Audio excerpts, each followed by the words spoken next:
February 16th, 2025. Albuquerque, New Mexico. It was supposed to be just another Friday, but then a chilling 911 call came in. Two young boys, only 7 and 9 years old, had been spotted outside with a loaded gun. Not a toy, not an airsoft rifle, a real firearm. Deputies from the Bernalillo County Sheriff's Office were dispatched immediately, but nothing could have prepared them for what they were about to walk into. When they arrived on scene, they found the boys exactly where the caller said they'd be, out in the open, holding the weapon, passing it back and forth, at one point fighting over who got to hold it next. A female deputy stepped forward, trying to calm things down. Her voice was gentle, steady. "Put it down, baby," she said. They're playing with the gun back and forth. The one in the blue is trying to take it from the one in the orange. Put it down, baby. No reaction. She asked again and again, but the boys wouldn't let go. Just drop it, buddy. Put it down, baby. You're okay. Put it down. And now the kid in the blue and green has a firearm. I need you to put it down, baby. Body cam footage and drone video captured every second. The boys were laughing, pointing the gun at each other, and sometimes at deputies. From the sky, the drone hovered quietly. Officers kept their distance, hoping to defuse things without escalating.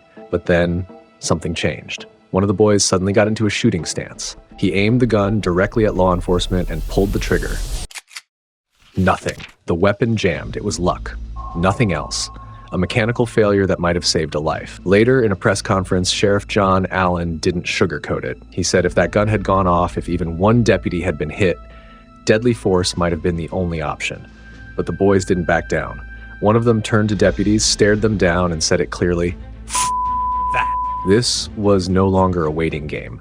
A sharpshooter arrived. He set up quietly, 50 yards away. The boys spotted his long rifle and asked if they could see the cannon. Deputies seized the moment.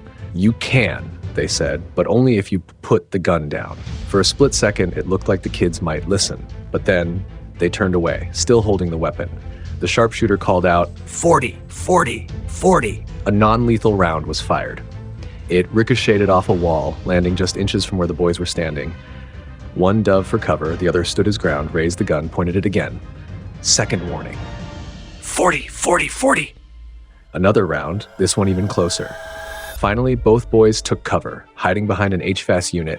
Still armed, deputies surged in, voices rising, commands overlapping. "Put down the fucking gun."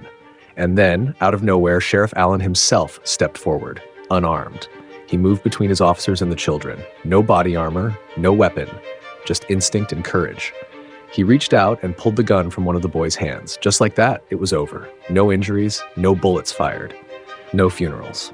Afterward, Allen praised his team's restraint and their ability to de-escalate what could have turned into a national tragedy. But as the dust settled, one question lingered. What kind of world do we live in where two little boys can hold an entire sheriff's office at gunpoint? Where a 7-year-old pulls a trigger and only survives because the weapon fails? This wasn't just a close call. It was a reflection of something far more broken. A society where kids slip through the cracks, where guns are easier to find than help.